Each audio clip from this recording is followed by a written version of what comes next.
Good morning, everybody. Good morning, good morning, good morning. Praise the Lord and good morning. Welcome to another Good Morning Grief Devotion. It's your boy, Pastor Corey Allen Duncan Sr. So happy and excited and ecstatic and elated to have this wonderful opportunity to adjust my camera as it's all over the place and come to you on today with yet another grief devotion. Yo, this is the daily grief devotion. Did you hear what I said? I didn't say weekly. I didn't say monthly. I didn't say quarterly. I didn't say bi-yearly. I said, is bi-yearly a word? This is the daily grief devotion that is strategically designed to help you to do what? Navigate through your grief one day at a time. What is grief? I'm so glad you asked. Can I educate you for a moment? Grief, my brothers and sisters, it is the natural and normal response to loss, change, and transition. That's right. Primarily, we talk about death, but it's any loss, change, and transition that results in the expressions of feelings and emotions.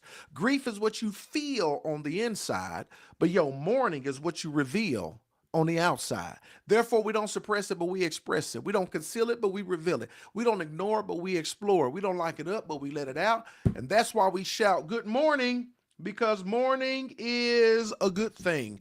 And I'm so grateful and thankful for this opportunity that God has given us to navigate through yet another grief devotion. So instrumental in your life. Thank you for allowing me to be a part of your team. I know I'm not your therapist. I know I'm not your counselor, right?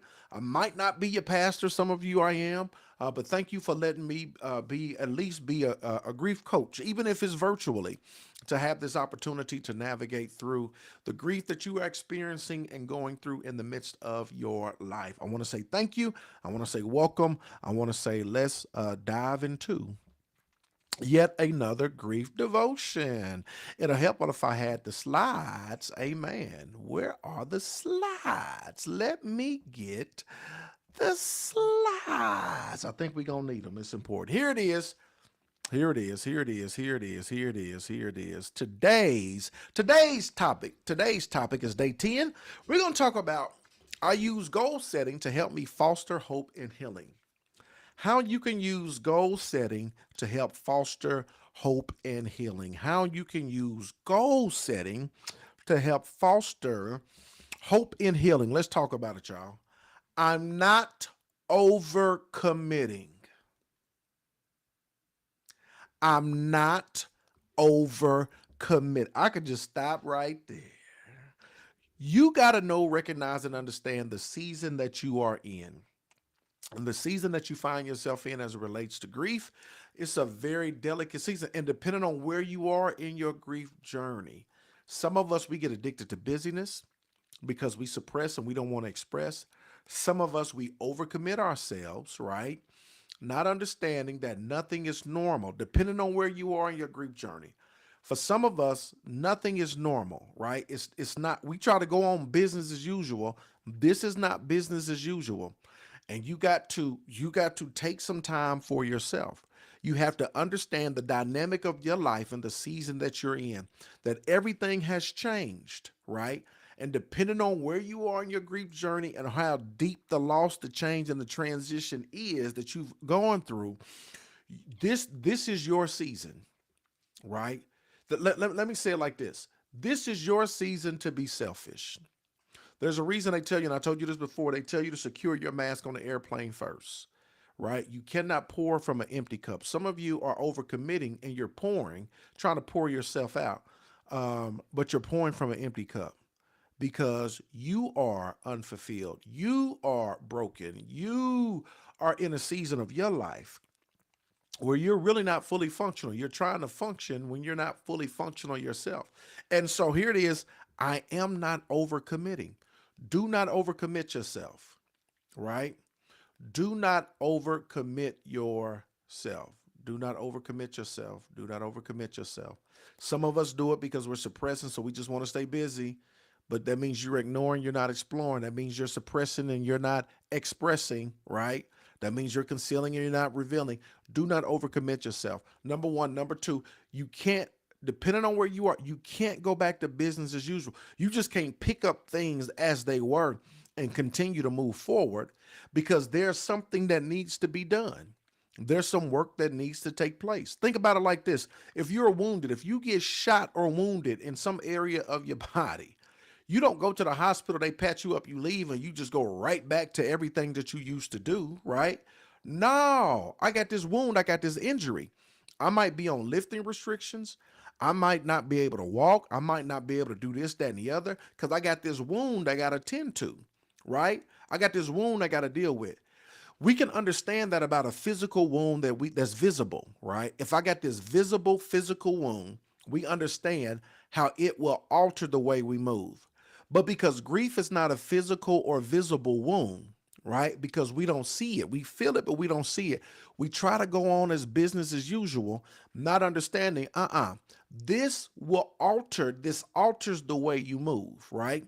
So you have to learn how to pause for the cause and not overcommit yourself in a season where you should be committed to yourself. Oh, I'm telling you, man, Drake and Lil Wayne ain't got nothing on me. How to love. He ain't got nothing on me. Do not overcommit yourself in a season where you should be committed to yourself. Did you? That's I could just end a devotion right now. In this season of grief, do not overcommit yourself in a season where you should be committed to yourself. That's a sound bite. Y'all gonna see that later on. I'm not overcommitting. I'm offloading any activities that are optional and that don't support my healing right now. Y'all better hear me. I'm offloading any activities that are optional. Some things are not optional. I know I gotta feed my kids. It's not optional, right? I gotta feed the dog. I don't want to kill the dog. That's not optional. And there's some things I know I gotta do. I still gotta work, right? But anything that's not optional, I am offloading. I am offloading. Here it is. I'm offloading any activities that are optional that don't support my healing right now. Any activities that are optional and don't support my healing right now, I gotta offload it. Y'all, you gotta offload it. You killing yourself, and you killing yourself. You're not healing yourself, right? You ignoring. You're not exploring. You got to put yourself in a position. You have to put yourself in a position, right, where you or detach yourself from things that don't serve that don't help. And this is it's just for a season. You'll be back. She'll be back, Frank. She'll be back. Another Quaalude, she'll love me in the morning. You'll be back. Come on, what movie is it from? You'll be back. It's just for this season. For this season, there needs to be a strategic intentionality on healing your heart.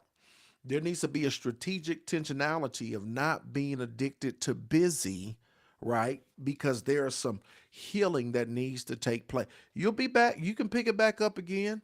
But for now, right, there needs to be a focus on you healing and helping you to navigate through what you're going through.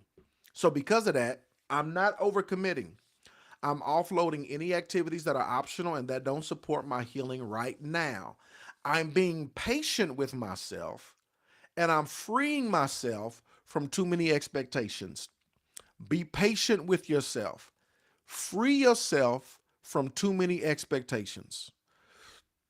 Do not allow people to levy their expectations on you if you don't have the capacity to handle them. That's my word. You have to understand capacity. You have to understand capacity. I got a water bottle right here, right? I got this cup right here. I got my coffee mug right here. You have to understand capacity.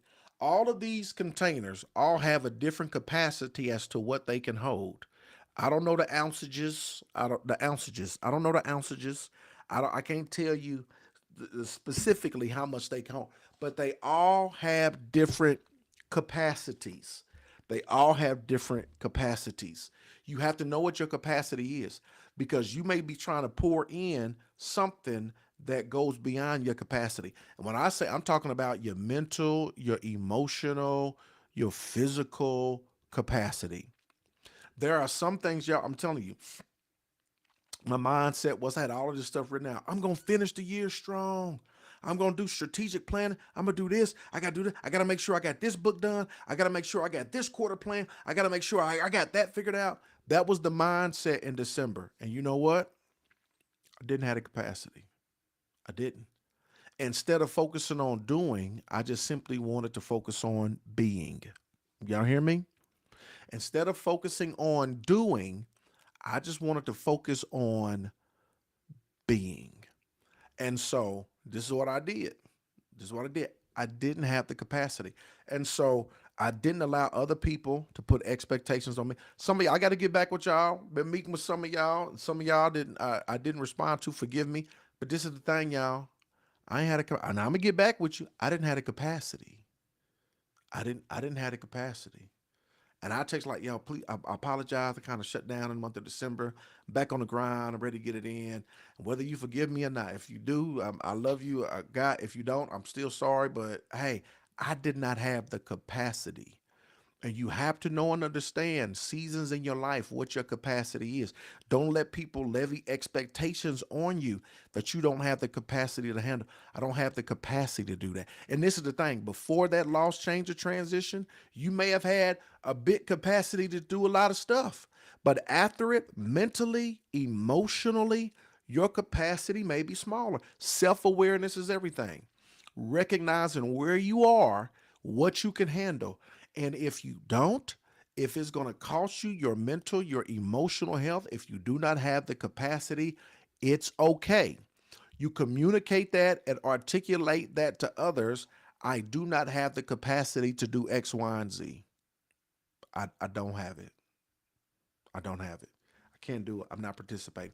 There may be some roles you got to back up from where you was fulfilling some roles and doing some different stuff. If you don't have the capacity, and other people got to expect, well, we was expecting you to, because you make the good food, and we want you to cook for the event like you usually do, or we was expecting you to kind of show up and help out in coaching because the basketball is underway, and you do the 9 and 10 years olds, and we want you, or we was expecting you to be able to do what you was did. Yeah, these are your expectations. Right now, I don't have the capacity to fulfill those requests. And so, lovingly and respectfully, find a way and figure it out, because you will. If I drop dead, you will find a way and figure it out. Whatever expectations you have, look, die right now. I bet you they won't be like, oh, we'll never be able to get it done, because they are going to, they going to figure it out. When you're going through this season of loss, change, and transition, whatever you're experiencing, whatever you are dealing with, right? You have to know what you do and don't have the capacity for. And don't let nobody belittle you or bully you or pressure you or to make you feel. And if anybody those are the people that get cut off quick, because anything that jeopardizes my peace, anything that comes against my mental, my emotional health, if you don't understand, if you're not at a place where you can comprehend, if you're not empathetic or sympathetic, if you can't look,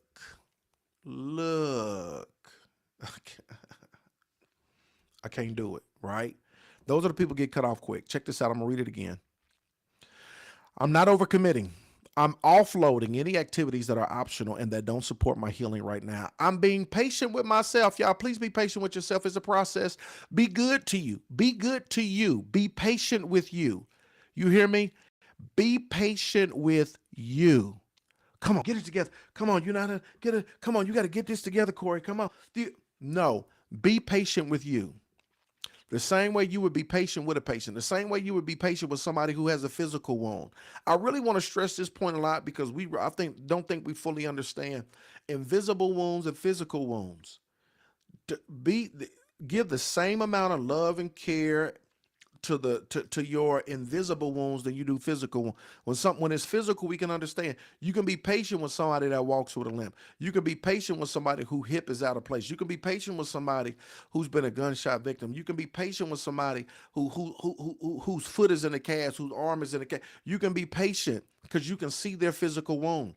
I need you to be patient with you because although your wound may not be physical, it's invisible, it's emotional, it's spiritual, it's mental.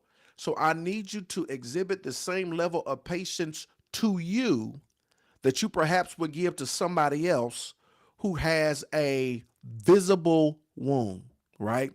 Be patient with yourself. freeing yourself from too many expectations. Here it is. Yet at the same time, I know that I can use reasonable, limited goal setting as a way of nurturing health and hope. Here it is. Remember, we're talking about I use goal setting to help foster hope and healing. So we go through the first part. Yet at the same time, I know that I can use reasonable, limiting goal setting as a way of nurturing health and hope. Short term goals might help me complete morning activities, right? Longer term goals might help me understand that my life still has meaning and purpose. Just for fun goals give me something to look forward to. So as you navigate through this season of grief, I know that I can use reasonable, limited goal setting as a way of nurturing health and hope, right? Short-term goals might help me complete morning activity. What are some short-term goals you can set for yourself? Short term. I'm gonna meet with a therapist, I'm gonna meet with a counselor, I'm gonna get a book, I'm gonna read a book, I'm gonna join a grief club, I'm gonna show up every single day for this devotion. If I don't, I'm gonna catch the replay. What are some short-term goals that can help you complete morning activities, right? Long-term goals might be help me to understand my life has meaning. And what are some long-term? Eventually, I want to be able to do X, Y, and Z, right? Just for fun goals. Give me something to look forward to as you navigate through this season of grief, right? You want to be able to implement these things so that you can continue to move forward, right? And that's the whole goal in grief. Here's the reflection and final thought, y'all. I naturally move toward my heart centered hopes and dreams. I naturally move toward my heart centered hopes and dreams. Today is day 10. We're talking about I use goal setting to help me foster hope and healing. Come on. I hope this lesson was a blessing to you. If this lesson was a blessing to you, let me know one time for the one time. If you have any questions or comments, you can share them at this time. Questions or comments, you can share them at this time. Questions or comments, you can share them at this time. Good morning to everybody. Wound, but yet a physical wound. Yeah, not a physical wound, but yet still a wound. Absolutely. That's the way we do even mental health, right? We're talking about mental health. Um, it's important. You can't see it, you feel it, you see the effects of it, but you got to be good to yourself and understand that. Scarface, ain't that a mess? Don't worry. Don't, that's okay. I watch too much TV. Hey, Trice Nunn, capacity is so very important. It's one of my favorite words in this season of my life. It's capacity, knowing what you have the capacity to do.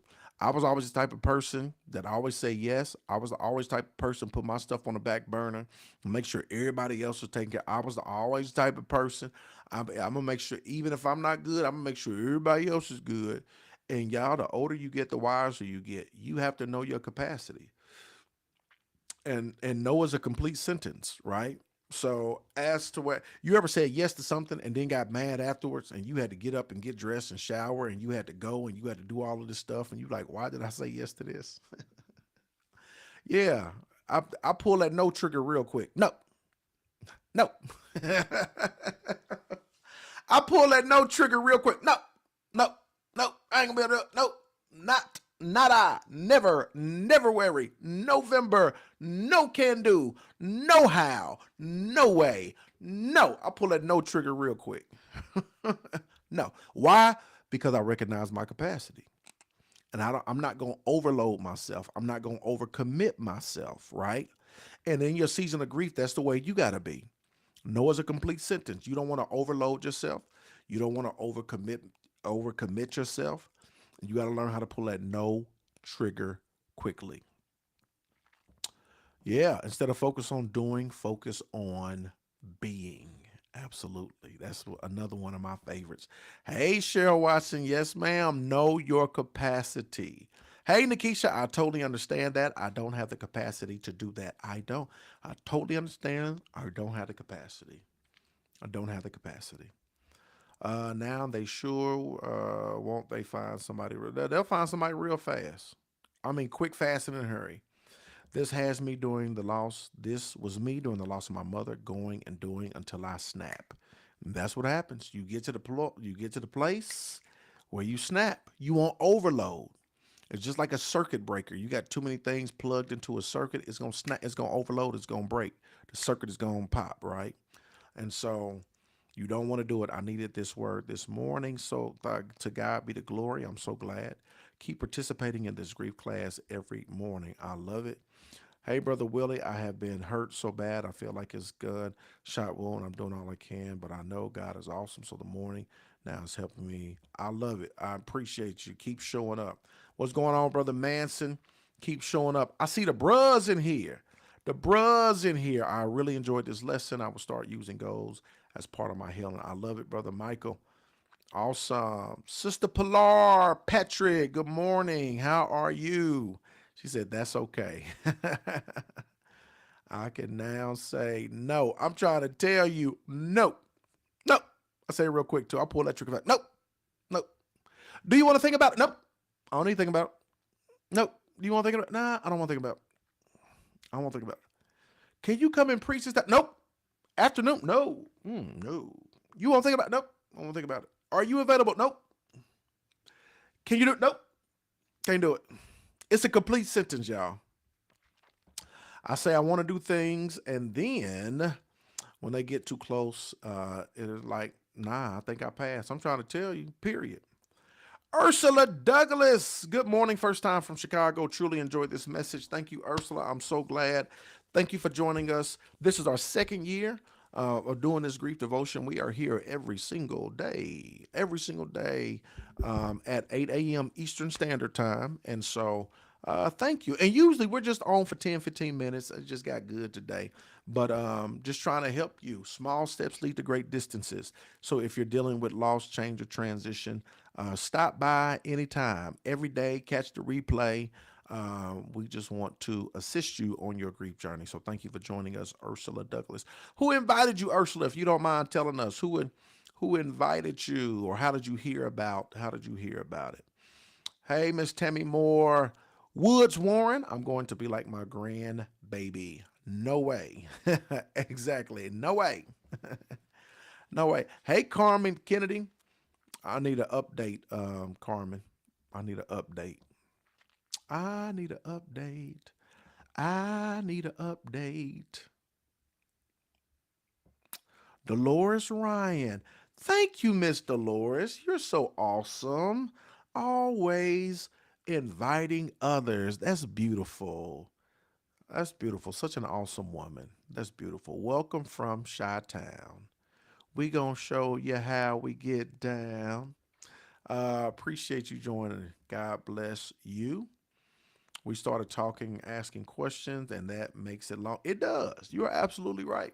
The questions, um, it enhances the conversation, and when we have a wonderful opportunity to it turns it from a monologue to a dialogue, and that's what I love. Right? I love the dialogue. It's as if we're in the same place together.